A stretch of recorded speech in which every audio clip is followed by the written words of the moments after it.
Bonjour, bonsoir. On commence notre dernier cours concernant la sémiologie radiologique, donc la radiologie de l'appareil locomoteur lors des infections très fréquentes, notamment les ostéites et les ostéomyélites. D'abord, avant de commencer les caractéristiques de chacune d'entre elles, nous devions d'abord savoir faire la différence. Donc, est-ce que vous avez une idée de comment faire la différence entre l'ostéite et l'ostéomyélite, d'un point de vue physiopathologique? وقيلا Zid. لاباريسيون ديالهم حيت الاوستيوميليت هي باغ فوا هيماتوجين Ah, الاوستيت الصراحة Ostéite par زعما inoculation directe. Ça veut dire une fracture ou اه une lésion لوريجين qui a فراكتور ouvert. Et ça va induire non pas une infection de la moelle, mais une infection de l'os, de l'os, de sa périphérie. L'ostéomyélite, elle infecte l'intérieur de l'os, la moelle osseuse, ostéomyélite. Alors que l'ostéite, elle cause l'inflammation du contour de l'os. Donc l'ostéite, c'est l'infection du périoste, de la corticale et de la médulaire. Donc progressivement, à partir d'une infection de voisinage, ou bien par inoculation directe. Donc secondaire à une plaie traumatique, ou bien un geste chirurgical, ou un foyer infectieux. Donc les trois peuvent causer une ostéite. Donc soit une plaie, ça veut dire une ouverture de la peau, un geste chirurgical qui fait la même chose, ou bien un foyer infectieux du muscle par exemple, du cartilage, ou bien autre chose qui s'est dispersé, qui s'est dispersé vers le périoste. Alors que l'ostéomyélite, c'est une atteinte de la moelle directement qui va induire, qui est due à la voie hématogène. Ça veut dire une septicémie où la bactérie ou bien l'agent infectieux a continué de se disperser au niveau du corps humain et à un niveau, il va rentrer au niveau de la moelle osseuse. Surtout parce que vous allez voir que la moelle osseuse elle a une caractéristique très spéciale concernant sa vascularisation et c'est ce qui cause sa prédisposition aux ostéomyélites et les infections et les atteintes qui ont lien avec le sang. Parce que comme vous allez le voir, bon, Michel et Nichel, regardez comment ياسين est la vascularisation de la moelle osseuse. وي Donc, Hadi, elle induit immédiatement que n'importe quelle maladie qui siège au niveau du sang, elle va se disperser. Elle est plus facile, elle est apte à plus facilement à se déverser vers l'os, vers la moelle osseuse. Nama Yassine. هاد اوستيوميليت هي بحال هذيك ديوينغ بخيت جونو لوان تكون Sarcome des wings. هي Oui, سيندروم دو oui, آه، oui. بحال Près du genou, كيما قلنا la vascularisation terminale دايره بحال هكا. ماشي terminale, غير la vascularisation دايره بحال هكا. Donc هنا في هادشي علاش تكون près du genou. Voilà. كثير وين On concerne surtout l'enfant. Donc l'ostéomyélite hématogène, elle est très fréquente.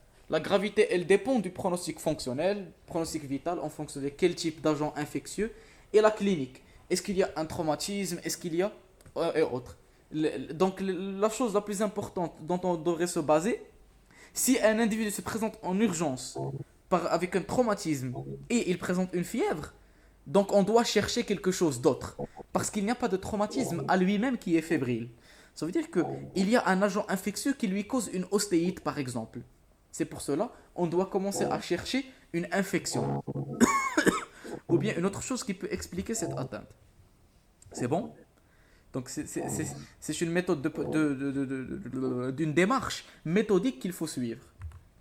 Donc la physiopathologie, comme on a dit, lors d'une infection, la première phase, c'est la phase congestive. Lors d'une septicémie, le germe atteint l'os par voie sanguine, comme on a dit, surtout au niveau de la métaphyse. Parce qu'à ce niveau-là, il y a un flux sanguin ralenti.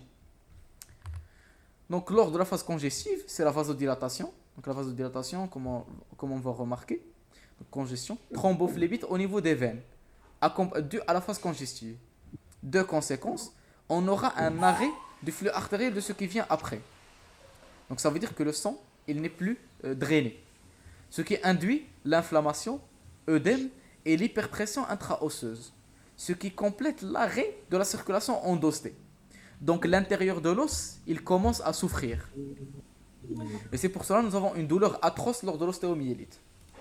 La deuxième chose, c'est lorsque l'infection elle se développe et on aura un abcès. Et l'abcès, il peut continuer à se développer et nous donner un abcès sous-périosté. Donc la diffusion de l'infection se fait vers la corticale, petit à petit, et c'est ce qui va nous donner un abcès sous-périosté. Voilà, l'abcès sous-périosté. Et, à votre avis, l'abcès sous-périosté, Quelle pourrait être sa complication? l'os غادي يموت حيت ما يبقاش فاسكولاريزي. علاش ما غيبقاش لوس فاسكولاريزي؟ حيت في الاول كانوا عندنا دي ترومبوز في دوك لي كابيلير ديال لوس زيد الانتيريور. زيد. وفي الثاني دوك حيت مع لو بيريوست اصلا فيه دي فيسو اللي هما تري بيان نوفاسيون غادي تكوبريمو حتى هما. تري بيان. كون كنت سولت عليه نقطه كان عطيتك نقطه هنايا في داك الليسته ديال على ا 10 بوين باش تاخذ 100 درهم حيت هذا سؤال مزيان. Donc, qu'est-ce qui se passe ici? La complication de l'abcès sous-périosté, c'est le décollement du périoste. Donc, on a premièrement l'arrêt de la vascularisation interne, intrinsèque, donc la voie, donc les vaisseaux, ainsi que le décollement du périoste. Ça va entraîner que ce fragment d'os, il a perdu toute vascularisation, il va nécroser. Ainsi que la deuxième complication, c'est une arthrite. L'abcès, il peut aussi donner une arthrite. Donc, si nous avons par exemple une nécrose osseuse, la bactérie, à votre avis, qu'est-ce qui va lui passer? Qu'est-ce qui va se passer? La bactérie غتاكل مزيان. Un festin. Elle va bien manger parce qu'il y a beaucoup de cellules mortes qui libèrent ce qu'elle veut. Et donc la bactérie va constituer un foyer infectieux ici. Et c'est ce qui va évoluer vers une ostéomyélite chronique. Voilà. Le stade 3, c'est la nécrose, comme on a dit. L'ostéomyélite aiguë, elle peut induire un décollement du périoste, ce qui va bloquer la vascularisation. Et comme on a dit, la vascularisation interne, elle est fermée. Le périoste, il est fermé. Dans ce cas, on aura des fragments osseux nécrotiques. On parle de séquestre osseux. C'est un fragment d'os qui a été abandonné complètement par vascularisation. Et c'est ce qui nous donne un fragment osseux nécrosé qui constitue un foyer infectieux, qui va continuer à donner des déversements de bactéries ou bien d'agents infectieux avec le temps.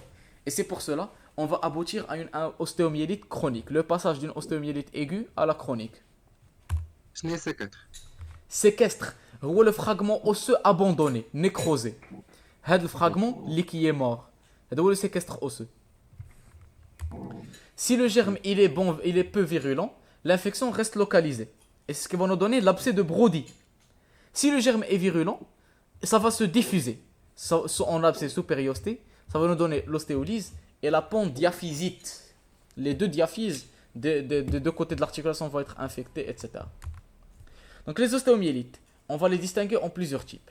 L'ostéomyélite aiguë, subaiguë, chronique et l'ostéomyélite des nourrissons.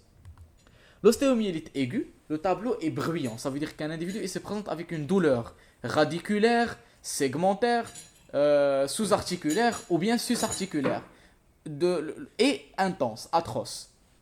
Donc c'est pour cela, il faut savoir reconnaître que si l'individu il a une douleur radiculaire, ça veut dire circonférentielle, autour de l'épiphyse, on doit savoir évoquer le tableau de l'ostéomyélite. Elle est exacerbée à la palpation, ça veut dire qu'elle est exagérée. On palpe la partie et il commence à hurler tellement ça fait mal. Le syndrome infectieux plus ou moins sévère, le rougeur, douleur, chaleur, et vasodilatation, etc. L'articulation, elle est mobile, libre, mais difficile par la douleur. C'est ce qui nous différencie de l'inflammation de l'articulation. Si l'articulation, c'est elle-même qui est inflammée, elle va être grosse. C'est ce qui nous donne par exemple le gros genou. Ouais. Etc. عقلتي عليها كاينه في سيميولوجي انفكسيوز ياك. Voilà. L'imagerie au stade de début كنديروا la radiographie standard. C'est un argument en faveur de l'ostéomyélite aiguë et on ne doit pas tarder. Donc il vaut mieux traiter par excès. Ça veut dire que le moment où un individu se présente par les signes cliniques, parce qu'il faut vous rappeler en sémiologie infectieuse, juste présenter les signes cliniques d'une ostéomyélite aiguë est suffisant pour donner le traitement antibiotique ou bien antibiothérapie. Oui. Ça veut dire que la radiographie, c'est un examen complémentaire pour confirmer. Mais l'ostéomyélite, il ne faut pas tarder parce que c'est surtout l'os. L'échographie, elle aussi, est indiquée pour éliminer un éventuel abcès. Parce que l'échographie, elle peut dépister les abcès facilement. Donc la radiographie, elle est négative jusqu'au 10e jour. Donc c'est pour cela qu'on ne peut pas attendre la radiographie. Et immédiatement, lorsque l'individu il présente la douleur radiculaire et les autres caractéristiques, syndrome infectieux, etc., on commence la thérapeutique. Donc c'est un argument diagnostique. Alhamdoulilah. Comme vous le remarquez ici, l'image initiale elle est normale. Donc voici l'articulation du genou. Après un certain temps, vous remarquez que le genou, il commence à perdre sa constitution. Et on a constitution d'un abcès, ici, comme vous le remarquez, bon. C'est des boules avec une structure uniforme au milieu. Ce sont des abcès. Mm. Donc voilà, jour 15, on ne remarque rien. Jour 16, on ne remarque rien. Jour 60, voici la formation de quelques abcès. Donc la radiographie, elle est assez tardive pour nous confirmer l'ostéomyélite. Donc l'examen non systématique, on peut faire l'IRM, mais ce n'est pas systématique. On peut faire la scintigraphie, mais elles aussi ce ne sont pas systématiques. Et c'est pour cela qu'on ne peut pas se baser sur eux pour commencer le traitement. L'antibiotique, elle doit être immédiatement dans le quart d'heure et le plâtre dans 2 heures pour immobiliser l'os et soulager le patient. La scintigraphie osseuse, comme on a dit, on aura une hyperfixation. الراديوغرافي بوزيتيف ولا نيجاتيف قبل من دي جور؟ نيجاتيف ما غيبان لك والو. حيت كون كانت بوزيتيف زعما يقول لك تقدر تبازا عليها مي ما غاديش تبازا عليها باش تبدا التريتمون. كما قلنا التريتمون on le commence le moment où il présente les signes cliniques, donc la douleur radiculaire, l'impotence fonctionnelle, etc. Donc l'ostéomyélite aiguë, le moment où on dépasse les 10 jours, quelles sont les caractéristiques? On trouve une densification des parties molles, ça témoigne de l'œdème, une décalcification de l'os, des appositions périostées fines, donc le périoste il commence à être aplati. Et le diagnostic différentiel c'est le sarcome d'Ewing, parce que le sarcome d'Ewing, comme on a vu, il est purement ostéolytique et il se constitue dans la même région, l'épiphyse. Donc très bien, comme dit Qbeila Yassine, le sarcome d'Ewing c'est un diagnostic différentiel de l'ostéomyélite. Donc le traitement c'est l'antibiothérapie et le plâtre pour immobiliser l'os et faciliter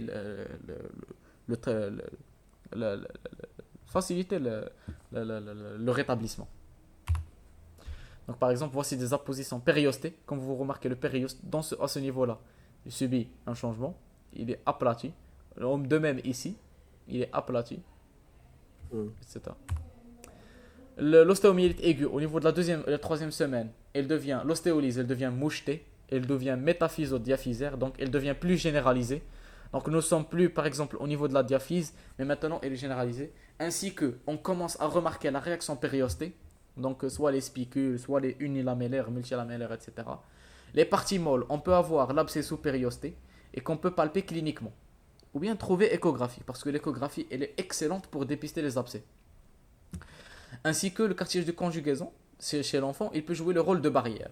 Très très intéressant. Donc voici des exemples, comme vous le remarquez, ici l'abcès commence à apparaître, on peut le palper, on peut trouver à l'échographie.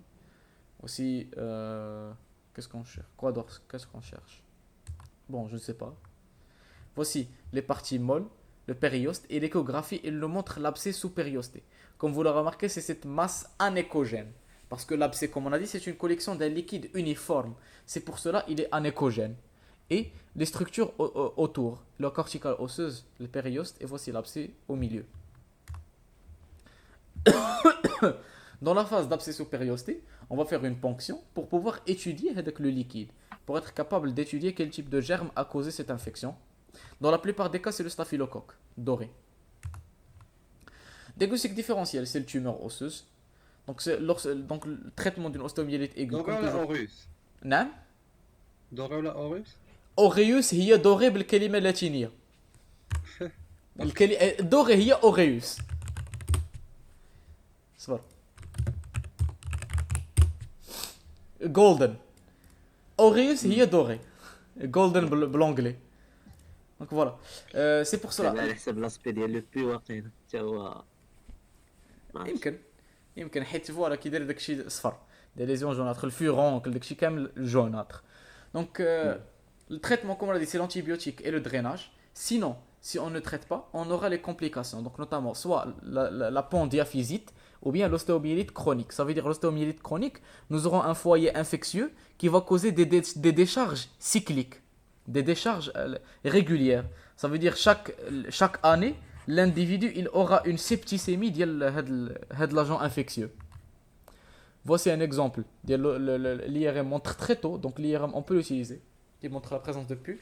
Comme vous le remarquez ici, nous avons l'infection de la moelle osseuse, ostéomyélite. Voici ces régions blanchâtres, l'ostéomyélite, les abcès des parties molles, aussi des boules avec des contours assez réguliers.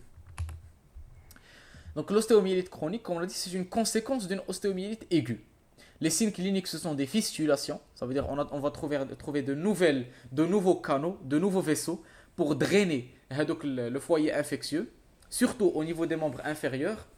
Et la guérison est difficile dans ce cas, parce que le foyer infectieux, il est permanent, et ainsi que il cause des décharges qui vont causer une diffusion, une dissémination de la bactérie ou l'agent infectieux dans le corps en entier, ainsi que des séquelles orthopédiques. Séquelles orthopédiques, notamment la perte de la fonction du membre. Donc voici l'ostéomyélite chronique, comme on dit fistulation, ça veut dire l'apparition de nouveaux canaux qui vont drainer le contenu, donc notamment avec écoulement de pus à l'extérieur. C'est une complication de l'ostéomyélite chronique. Et à l'imagerie, on va trouver les séquestres osseux, comme on a dit, des fragments osseux nécrosés, avec l'apposition périostée qui est en souffrance, etc. Donc aspect vermelou de l'os, des séquestres, des appositions périostées et une ostéocondensation, ce qui va induire la déformation. Voilà l'imagerie à quoi ça ressemble, comme vous le remarquez, des zones nécrosées, ainsi que le périoste qui est en souffrance, comme vous le remarquez dans cette région, il est anormal, etc. La condensation au rayonnement, rayon X, comme vous le remarquez dans cette région, et l'abcès, il est visible à l'IRM. Lorsqu'on fait l'IRM, on trouve l'abcès. Voici le scanner, on remarque le séquestre osseux. C'est tout un fragment qui est nécrosé avec au centre l'abcès. Vous le remarquez ici. Ouais. L'hyperostose. Qu'est-ce que ça veut dire l'hyperostose? Hyperostose. J'ai une prolifération du tissu osseux inchangé. Donc il induit la condensation. Voilà. Ensuite, nous aurons des séquestres osseux, donc voilà à quoi ça ressemble, nécrotique, abandonné. Réaction périostée exubérante, donc réaction périostée, qui sont anormales. Les réactions périostées, lamellaires ou la compacte, non, ce sont d'abord exubérantes et excessives. Donc voilà. Voilà notre radiographie, comme vous le remarquez. البيريوست اللي خارج غالبا حيت هذا غتكون لابو. شوف لابو ديال هنا الرجل، لو بيي، لا جامب، لا كويس. هو كيخرج برا حيت كاين هذاك لابسي. اوكي. Les séquestres osseux, les abcès diffus et l'ostéocondensation dans certaines régions, etc. Donc les signes radiologiques d'une ostéomyélite chronique. Voilà d'autres signes. Donc voilà, c'est juste des imageries.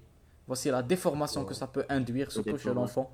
Donc c'est pour cela que c'est très très grave. Les atteintes des articulations et la rhumatologie et l'appareil locomoteur, les atteintes osseuses sont très très graves, surtout chez les enfants. Parce que comme on le remarque, ça va induire des conséquences permanentes. Et donc la vie de cet individu pourra devenir très difficile et même souffrir. Voilà un scanner, ou l'IRM, qui montre la nécrose au centre l'abcès. Le séquestre osseux avec l'abcès, etc. Donc l'ostéomyélite subaiguë, c'est une forme atténuée, début méconnu, la douleur elle est présente mais pas de syndrome infectieux. Donc dans ce cas, on doit savoir, même dans le cas où l'individu ne présente pas de syndrome infectieux et il a une douleur et il n'a pas de fracture, donc on doit savoir évoquer une ostéomyélite subaiguë. Donc bien sûr, le rayon X, il est polymorphe, il dépend de l'état de l'ostéomyélite, ainsi que le diagnostic différentiel, les tumeurs osseuses. Comme on a dit, le sarcome d'Ewing, c'était l'un des exemples qui était diagnostic différentiel. Et finalement, l'abcès de Brody. L'abcès de Brody. Ostéoïde. Là, je vais vous quel est le diagnostic différentiel. Mais l'abcès de Brody, c'est une lacune bien limitée avec un liséré d'ostéocondensation. Ostéoïde. Ostéoïde, on avait vu le nidus. Le nidus entouré d'ostéocondensation. Donc, c'est la même chose ici, sauf que l'abcès de Brody, c'est une lacune uniforme, alors que le nidus, il avait une région d'ostéolyse centrée par l'ostéocondensation. Voilà, donc l'abcès de Brody, c'est un exemple, donc on va le remarquer ici, cette région, c'est l'abcès de Brody. Abcès de Brody, donc voilà, c'est une lacune complète, uniforme, alors que l'ostéoïde, au centre, on remarquait la condensation. L'ostration. Voilà. Ostéomyélite subaiguë condensante. Elle commence à condenser le périoste, la corticale, désolé, qui commence à souffrir, etc. La forme du nourrisson et le nouveau-né. La forme chez le nourrisson et le nouveau-né est très très grave, surtout au niveau du fémur, parce que la vascularisation du fémur, elle est assez spéciale. Surtout la tête. La tête du fémur, elle est plus ou moins isolée. La vascularisation, elle est terminale. Le moment où on a une infection à ce niveau-là, au niveau de la hanche, la tête du fémur, elle va nécroser. Elle va être abandonnée. Elle va être une séquestre. Elle va être séquestrée. Donc, à l'inférieur, à moins de 12 mois à 13 mois, les vaisseaux épiphysaires se fait par les artères métaphysaires à travers le cartilage de conjugaison. Donc, l'épiphyse, cette région terminale, elle est vascularisée par la métaphyse. Et c'est pour cela, si nous avons une infection à ce niveau-là, ça va induire que même la partie terminale va mourir avec elle. Donc, la hanche et l'épaule, les foyers multiples, et évolution est destructive. Ça veut dire que l'os, il va mourir en son intégralité, sa partie terminale. Donc, diagnostic, il est tardif parce que les signes cliniques sont pauvres. Surtout que, est-ce que le nourrisson va vous dire que j'ai mal? Est-ce que le nourrisson va vous dire quelque chose? Non, ils ne peuvent pas parler. C'est pour cela que les signes cliniques sont pauvres.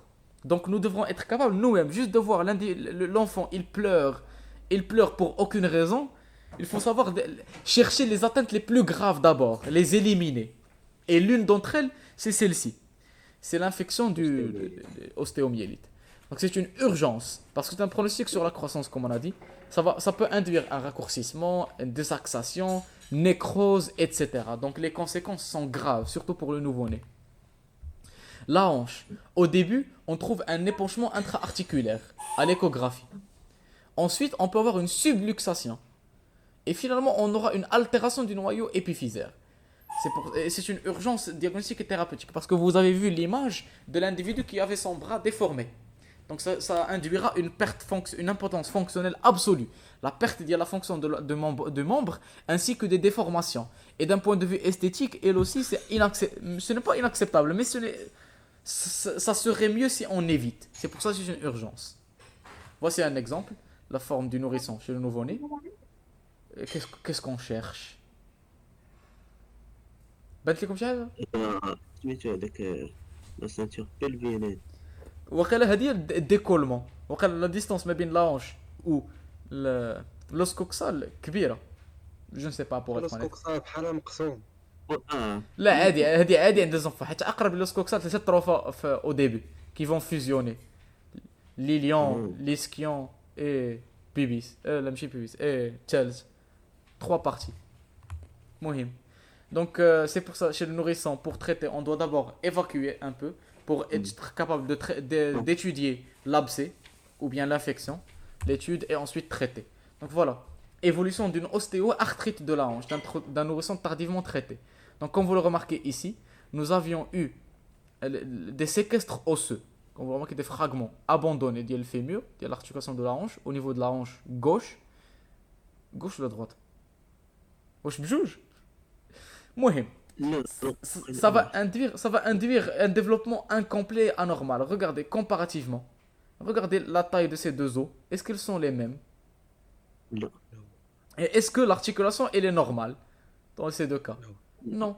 Donc ce qui va induire que l'individu il ne pourra pas bien marcher, il aura 2 pieds déformés, etc. Donc les conséquences, surtout chez les nourrissons, est très très grave. C'est pour ça qu'il faut faire très attention. C'est bon? Oui. Très bien. Donc voilà, on a terminé notre cours d'ostéomyélite et ostéite. Donc au début, pour rappeler, on avait vu ostéite, c'était l'inoculation directe. L'ostéomyélite, c'était par voie hématogène. Voie hématogène, et c'est ce qui avait des complications graves. Les complications les plus graves étaient le décollement périosté, ce qui allait induire des nécroses, des séquestres osseux. Et à partir de ces séquestres osseux, on aura un foyer infectieux chronique, ce qui pourra évoluer vers l'ostéomyélite chronique. Et surtout, ce qui est plus grave, c'est l'ostéomyélite chez l'enfant. C'est l'ostéomyélite chez l'enfant parce que les conséquences, elles pourraient retentir sur le développement et la qualité de vie. C'est bon? C'est clinique faible. Très bien. Donc voilà, on a terminé notre partie de l'appareil locomoteur, la radiologie. Donc voilà, on s'arrête ici.